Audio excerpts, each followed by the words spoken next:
Salam uşaqlar, biz bugün müxtəlif mühitlərdə elektrik cərəyanını öyrənəcəyik.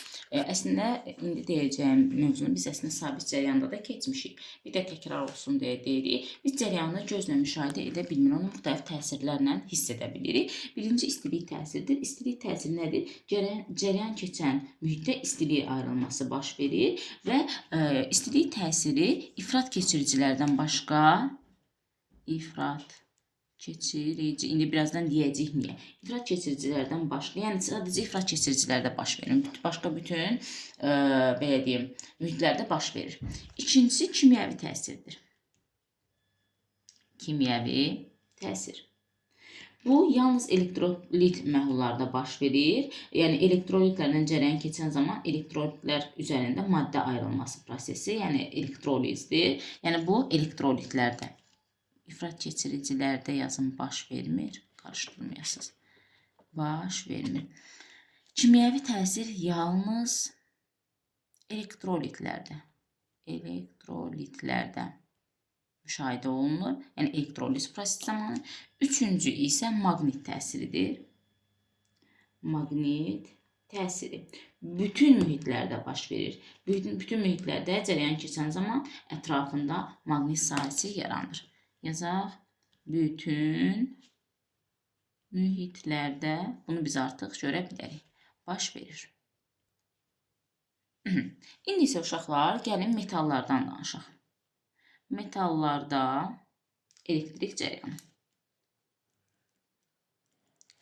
İlk öncə hansısa bir mühiti öyrəniriksə, orada biz mütləq və mütləq əsas yük daşıyıcıları bilməliyik.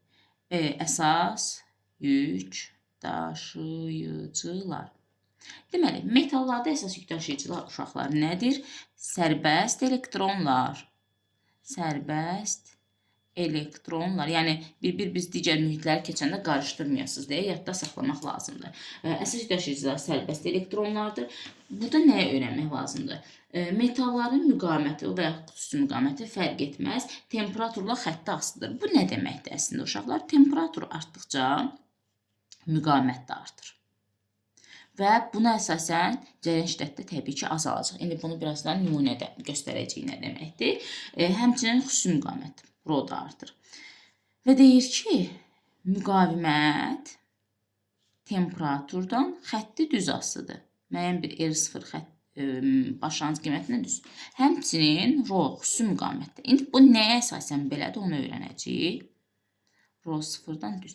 R'in düsturu belə olacaq. R bərabərdir. R0 vuraq 1 üstəgəl alfa delta T. Rho üçün də rho bərabərdir. Rho 0 vuraq 1 üstəgəl alfa delta T şəklində. Uşaqlar, burada R nədir, R0 nədir, rho nədir, rho 0 nədir desək, deməli, ilk öncə bunlar üçün məsələ eləmək üçün bu bizə lazım olacaq. R0 0 dərəcə temperaturdakı müqavimətdir. Müqavimət. 0 dərəcə Celsi temperaturdakı müqavimət. R isə axtarılan hər hansı bir temperaturda. Axtarılan hər hansı. Məsələn, 100 dərəcə Celsi, 200 dərəcə oradakı müqavimətdir.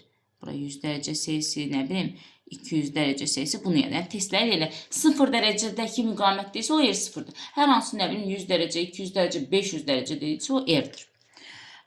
Eynən rho-da. Rho 0 dərəcə Celsi'dəki xüsusi müqavimət, rho isə axtarılan hər hansı bir temperaturdakı xüsusi müqavimətdir. Bəs burada alfa nədir? Alfa müqavimətin temperatur əmsalıdır. Müqavimətin temperatur əmsalıdır. Alfanı mən əgər düsturdan tapıramsa necə olar? Alfa bərabərdir bu düsturdan tapanda. R çıx R0 böl R0 T'dir. Bunu kiçik T də yaza bilərəm, böyük T də fərq etmir. 1 dərəcə Celsi 1 Kelvinləndir. Həmçinin rho üçün də yazsaq, rho çıx rho 0 böl rho 0 T. Uşaqlar, bu da bu düsturlardan tapılır, riyazi qaydada tapılır. Bir də tangens alfa söhbəti var. Yəni tangens fi deyirik. Baxın, burada bir bucağa əmələ gəlir axı. Biz də bilirik ki, tangens alfa, ümumiyyətlə tangens bucağı qarşı katetin bitişik katetə nisbətidir. Onda mən yazıram, alfalar qarışmasın deyə tangens fi yazıram. Deməli, tangens fi nəyə bərabər olacaq uşaqlar?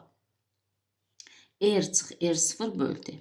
R çıx R0 böl T. Onda mən r çıxı r0 böl t-ni yenə tangens fi yaza bilərəm də burada. Onda belə olacaq ki, tangens fi bölək r0 və yaxud tangens fi bölək rho 0 şəklində yaza bilərəm. Yəni, tangens fi də burada bu əmələ gələn, baxın, bucaqlardır. Sadəcə yenə deyirəm ki, alfa 2 dənə olmasın deyə, qarışdırmayasınız deyə biz bunu fi şəklində yazırıq. Tamam, bəs alfanın vahidi nədir? Gəlin baxaq. Müqavimətdir də bura. Ohm. Burada müqavimətdir. Ohm. Temperatur da Kelvin. Ohmlar getdi. 1 bölü Kelvin və yaxud Kelvin üzəri -1 alfanın, yəni müqavimətin temperatur əmsalının vahididir. Bir də uşaqlar, metallarda alfa 0-dan böyük olur. Görürük ki, düsturda da. Metallarda alfa 0-dan nədir? Böyükdür, yəni müsbətdir. Burada ohm qanunu necə olacaq uşaqlar? I bərabərdir U bölü R deyil də ohm qanunu. Olacaq U bölək R0 1 üstəgəl alfa delta t şəklində yazaram. Həmçinin burada gücüsü də yaza bilərəm. P bərabərdir. U kvadrat bölü R düsturu varsa U kvadrat böl R0 1 üstəgəl alfa delta t şəklində yaza bilərəm. Deməli uşaqlar, burada ümumiyyətlə imtahana da düşən və uşaqlara testlərdə belə deyim, qarışıqlıq yaradan 2 cür test nümunəsinə baxacağıq. Gəl belə bir şey. Sxem şəklində. Deyir ki, bu birincidir. Şəkildəki elektrik dövrəsində R1 metal rezistoru qızdırılarsa, dövrədə cərəyan şiddəti və voltmetrin göstərişi necə dəyişər? Uşaqlar, gəlin buna necə baxaq?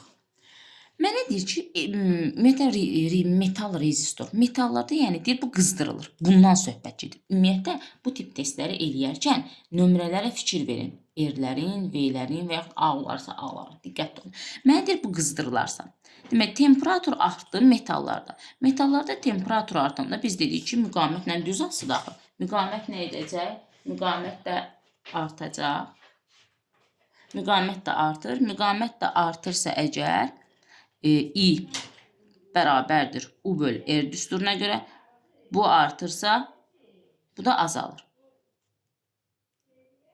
I azalır. Deməli, necə mütənasib? Çünki bunlar tərsdir axı. Deməli, ampermetrin göstərişi nə etdi uşaqlar? Ampermetrin göstərişi azaldı. Yaxşı, bəs bu cərəyan şiddəti necə dəyişər? U bərabərdir yəni U1-dən söhbət gedir. Bunu istəyir bizdən. U1 bərabərdir R1. Ardıcı birləşmədir, I sabit. I-yə dəymir. Tamam. Məndə dedi ki, R1 neynədir uşaqlar? Burada R1. R1 artdı. R1 artdısa, U1 də artacaq. Əla, bunu da tapdım. Deməli, məndə bəs desə U2 necə dəyişir? Axı, U1 üstəgəl U2 bərabər deyil U. Ümumi onda konstant verir.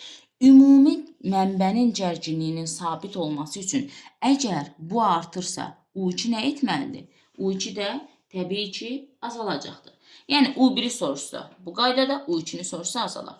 Bir də yekunlaşdırmaq üçün nə edir? Çünki qarışdırmayasınız. Temperatur artdı. Buradan söhbət edir. Temperatur artdı, R1 artdı, I azaldı. Tamam. Ardıcı birləşmədir də bu. Ampermetrin göstərişindən söhbət gedir. Okey, I azaldı deyə, yəni R artdı deyə I azalırdı. Elə deyil, əla. İndi onu soruşur. U1 bərabərdir IR1 düsturuna görə R artıb deyə U1 də artacaq və U2-ni soruşsa buna görə azalacaq. İndi bizə bu şəkildə verə bilər. Yenə burada deyir R1 metal rezistoru qızdırılsa dövrdə cərəyan şiddəti və voltmetrin göstərişi necə dəyişər? Uşaqlar, burada yenə metallardan söhbət getdiyinə görə qızdırılma. Temperatur artır. Temperatur artırsa R də artır, hə? I bərabərdir U böl R. Yenə ohm qanunu. R nə etdi uşaqlar? R artdı. R artdısa I nə etdi? I azaldı. Ampermetrin göstərişi azaldı. Əla. Bəs yaxşı, gərginlik desə necə? Uşaqlar, rezistorlar gördüyümüz kimi necə qoşulub? Paralel. Bunlar paralel birləşdiyindən onların gərginliyi mənbəyin gərginliyinə bərabər olub, sabit qalacaq. Birləşmə. Burada ardıcıl idi, burada paralel. Deməli, ondan olacaq U1 bərabərdir U2-yə, o da bərabərdir U-ya, bərabərdir konstant. Nəticə olaraq nə aldım? Ampermetrin göstərişi azaldı, voltmetrin göstərişi isə sabit qaldı. Bu da bu tip testlərə nümunə olacaq. İndi isə uşaqlar ifrat keçiricilərdən danışaq. İfrat bayaqki o səbəbi, niyə ifrat keçiricilərdə baş vermir, onu öyrənək. İfrat keçiricilərdə elektrik cərəyanı. Uşaqlar, ifrat keçiricilər nədir? Çox aşağı temperaturlarda metal naqillərin müqaməti, belə deyim də, metal naqilləri soyudan zaman onların temperaturun müqamətinin birdən-birə sıfıra qədər düşməsi ifrat keçiricilərdə müşahidə olunur. Məsələn, Ronun T-dən asılı. Düşün, bunu soyduruq, belə azalır, riski düşür sıfıra. Metal naqillərin müqaməti və xüsusi müqamətin fərqi yoxdur. Birdən-birə sıfıra qədər düşdüyü temperatur, bax olur bura, böhran temperaturu. Bu həmçinin el üçün də keçərlidir. Ha, yəni bunu qarışdırmayın. El üçün də azaldır. Biz bunu soyduruq, riski düşdü sıfıra. Bura T böhrandır. Və uşaqlar, burada nədir? Biz dedik ki, müqamət sıfırdır axı. İndi biz Joule söyləmişdik sabit cərəyanda. Q bərabərdir I kvadrat RT. Hə? Axı bu R burada əgər sıfırdırsa, nə tər Q qiymət ala bilər? Ala bilməz. Ona görə burada istilik ayrılması baş vermir. Ona görə biz yuxarıda dedik ki, istilik təsiri ifrat keçiricilərdən başqa bütün mühitlərdə baş verir. Səbəbini də burada bildik ki, ifrat keçiricilərdə R sıfır olduğuna görə Q də sıfıra bərabər olacaqdır.